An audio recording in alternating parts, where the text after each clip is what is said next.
Zhu, the second daughter of the impoverished Zhu family, lives in Zhongli village in southern Henan in 1345. The region is in its fourth year of drought, leading to widespread famine. The peasants blame their barbarian emperor, the Mongol ruler of the Great Yuan dynasty, for their suffering, believing that an unworthy ruler curses the land. Zhu, around 10 years old, is constantly thinking about food, her imagination limited to quantity, due to her monotonous diet. She has learned to catch small animals for herself, a skill that differentiates her from the other girls in the village, who have died or been abandoned by their families due to the scarcity of food. One day, while hunting for food, Zhu sees the army of the Prince of Henan, a Mongol noble, passing near her village. Later, her father, having found a small winter melon, takes her and her older brother, Zhu Changba, to a fortune teller. Changba, 11 years old and cherished as the eighth-born male cousin, is predicted to achieve greatness.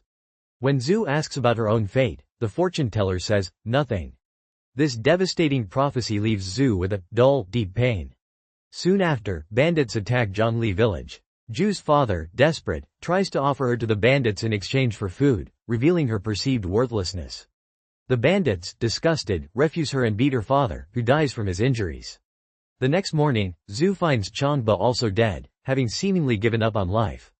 Faced with the nothing fate that was supposed to be hers, and remembering her father's promise to dedicate Changba to Wawang Monastery if he survived, Zhu decides to take Changba's identity. She buries both her father and brother, dons Changba's clothes, shaves her head, and takes his Buddhist amulet, declaring, if he took my fate and died, then perhaps I can take his, and live. As she leaves, she sees the ghosts of her father and brother, a chilling reminder of her nothingness.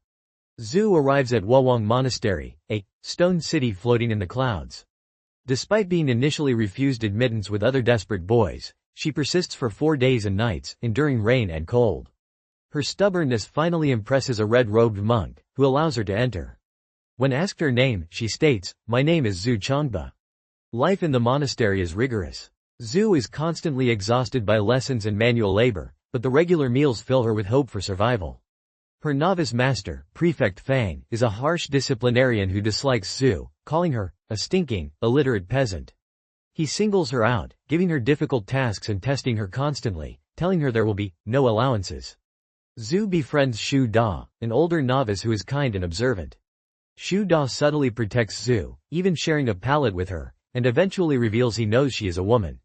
During a bath day, Zhu deliberately falls into the communal bath, creating a scandal that results in Prefect Fang banning her from the bathhouse, a punishment she welcomes as it allows her to maintain her disguise. After several years at the monastery, Zhu and Shu Da witness the Prince of Henan and his son's visit. Zhu is particularly struck by the prince's eunuch general, Yang, sensing a strange connection to him.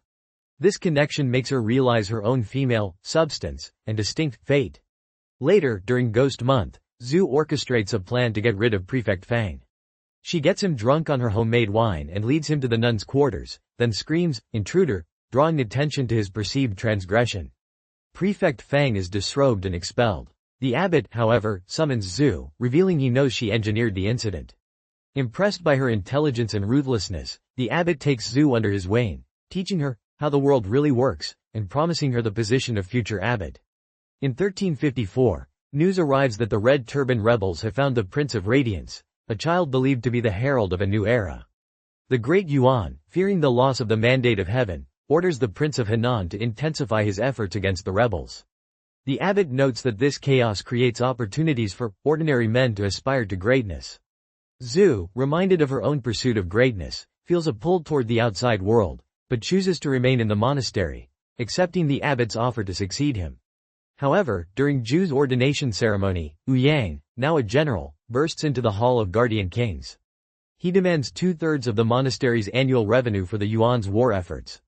Zhu realizes that despite her choice to stay, the world of chaos has found her. She recognizes that her only escape from nothingness is to fully embrace Zhu Changba's fated greatness. Zhu joins the Red Turbans and, upon arriving in Anfeng, meets Ma Shuying, General Ma's daughter, and Chang Yuchen, a young thief. Zhu is assigned to the vanguard, a suicide mission. At the Yao River, where the Red Turbans prepare to face Yang's army, Zhu devises a plan. Knowing that Yang aims to humiliate them, she uses the vibrations from the Red Turbans' shouts and gong strikes to trigger a landslide, causing a dam to burst and destroying the bridge. This unexpected victory, attributed to heaven's intervention, leads the prime minister to promote Zhu to commander. Later, Zhu accepts a challenge to take the city of Lu, a seemingly impossible task. With the aid of Zhao Yu, an engineer who creates fire powder weapons, hand cannons, and Xu Da's leadership of her men, Zhu plans to capture the city. However, the new governor of Lu, Talochu, arrives before Zhu can act. Zhu discovers that Talochu's widowed predecessor, Lady Rui, is pregnant and being expelled from her home. Seeing an opportunity, Zhu infiltrates the governor's residence in women's clothing and convinces Lady Rui to betray Talochu. Zhu then murders Talochu by setting his office on fire, ensuring Lady Rui's cooperation. This act, a clear violation of her monastic vows, brings Zhu a sick feeling, but confirms her capacity to do what I needed to do. Lady Rui, now governor, pledges Lu's loyalty to the Red Turbans, giving Zhu a substantial force. Back in Angfeng, Zhu is confronted by Ma, who suspects Zhu's role in the Yao River, miracle, and Lu's capture, realizing Zhu's ambition. Zhu admits her desire for greatness and challenges Ma to learn to want something for yourself. Ma, recognizing a shared difference and the promise of a life beyond societal expectations, agrees to join Zhu. Meanwhile, Wu Yang, still haunted by his family's annihilation and his forced survival as a eunuch, is driven by a singular purpose: revenge against the Great Khan, his father's killer. His defeat at Yao River and the subsequent humiliation by the Prince of Henan only intensify this desire. He endures the presence of Lord Wang, the Prince of Henan's adopted son, who knows of Wu Yang's hidden resentments and uses his own suffering as a weapon. At the Great Khan's spring hunt, Wu Yang orchestrates the downfall of Altan, the Empress's brother and a rival, further consolidating his position.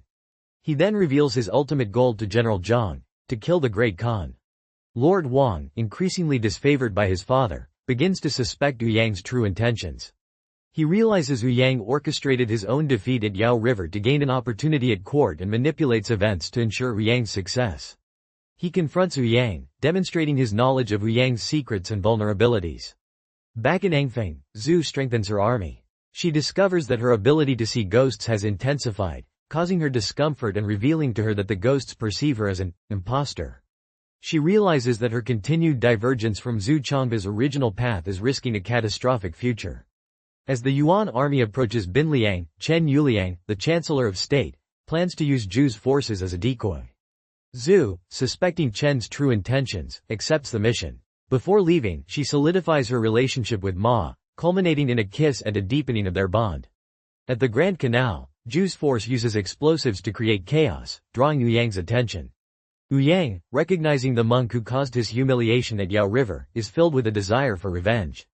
He pursues Zhu's forces into a treacherous valley, where he is hit by an explosion.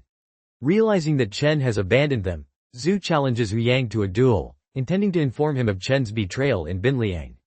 Wu Yang, driven by his desire for revenge, accepts. During their duel, Wu Yang reveals that he deliberately allowed Binliang to fall to exact revenge on Zhu for his humiliation at Yao River. He severely wounds Zhu, cutting off her sword hand and leaving her alive but mutilated, believing this to be a fate worse than death. However, this act has an unexpected effect on Zhu. She realizes that she survived because she is not Zhu Changba, and that her true strength lies in her own desire and unique ability to see the spirit world, a power shared only with the Prince of Radiance. Her mutilation, intended to destroy her spirit, instead frees her from the constraints of Zhu Changba's identity. She asserts her own identity, I me, and begins to understand her true power. Wu Yang, meanwhile, proceeds to Binliang. He discovers Lord Wang orchestrated the rebellion against their family and his father's death. Wu Yang, consumed by his desire for revenge, confronts and kills Asen, his beloved master, with the intention of leading the army to Dadu to kill the Great Khan. He proclaims a new purpose: to fight for the Nanren people against the Mongol oppressors. Back in Angfeng, Zhu, recovering from her injuries, consolidates her power. She receives news of Chen's defeat and Prime Minister Lu's death, and that the Prince of Radiance is now in her protection. Ma is saddened by Zhu's increasing ruthlessness but remains by her side. Zhu realizes that her path to greatness requires difficult choices and sacrifices, including the life of the Prince of Radiance, who she eventually kills to solidify her power. Zhu, now calling herself Zhu Yanzhang, the Radiant King, declares her ambition to lay waste to the empire of the Great Yuan, and expel the Mongols from this land of our ancestors, and reign in unending brightness. Ma, accepting Zhu's ambition, pledges to be her empress, recognizing that her own desire now aligns with Ju's pursuit of power. Zhu, now fully embracing her own identity and fate, stands ready to conquer the world.